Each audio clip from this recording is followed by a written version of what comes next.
You would think that the more successful you are, the less susceptible you should be to performance anxiety. But that's nothing further than the truth. You see, the more successful you become, the more you are surrounded by other successful people. And what often happens is you compare yourself where you are at with where they are at. And that is very unfair, not just to you, but to people around you. Let me explain.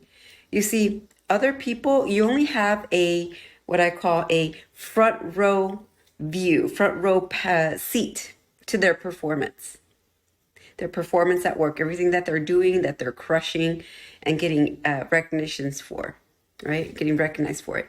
But you don't have a backstage pass to all the challenges that they encounter, all the hurdles that they've had to overcome, all their anxieties, all their areas where they don't feel very confident in. But you're aware of your own. And because you are aware of your own and you don't see everybody else's, you assume that you are not cutting it, right? You're underperforming, that you are not as put together as everybody else, and you start to compare yourself. And then you feel worse about yourself than you already do, right? You already feel like you're not keeping up. You're not surpassing your goals. You're not where you thought you would be by this time in the year. Meanwhile, everybody seems to be able to get further, faster, easier. Now, think about how that affects you, right? Already hard on yourself. You compare yourself to others.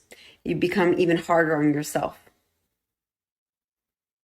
That is going to actually put more pressure on you to perform. And when you have such a high level of pressure to perform, guess what? Stress goes up. What happens when stress goes up? Performance goes down. Isn't that interesting? Well, you might be asking, okay, well, what am I supposed to do? I've got a lot of responsibilities.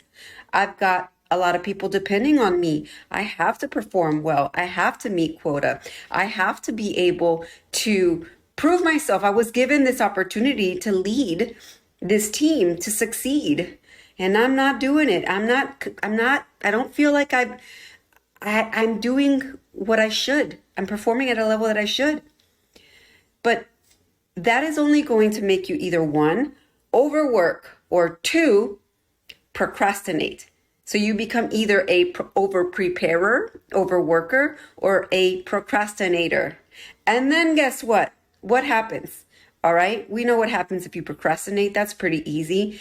You kick yourself in the butt, wait till the last minute, have to probably stay up late all night or get up really early. You're frustrated, you're irritable. Everybody and their mama wants something from you, and now is not the right time, right?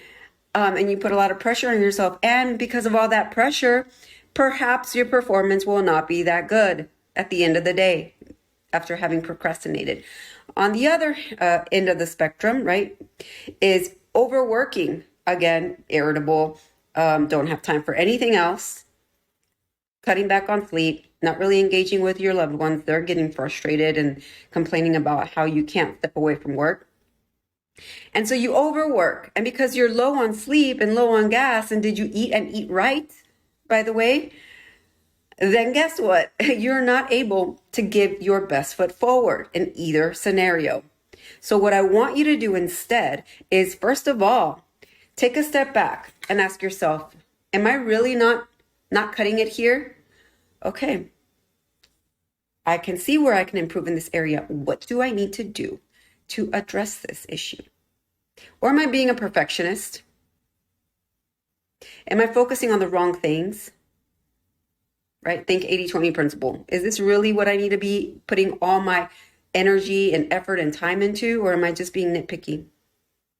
Okay, be honest with yourself first. Once you have that information, then make the strategic steps that you need to take to get to where you need to be by first being honest with yourself, figuring out where the problem is and where the solution lies. It may lie within you.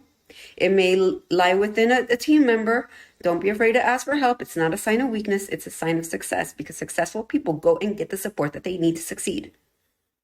Now, if you need a higher level of support, like an executive coach, then you can come talk to me. I will help you get through this hurdle so you can actually go and achieve everything that you can, right? Without having these pressures, these stressors get in your way of showing up and doing your best work and as your whole self, right? Who you really are. Bring your full self to the table. That's really important and it cannot be overstated. So there you go. If you need help with this, feel free to reach out to me and know that you got this. You got here for a reason. It wasn't luck. It wasn't an accident. But staying here is not quite as simple as getting here in the first place. So with that, reach out to me if you need some support, and I will help you with getting to that next level of success that you deserve.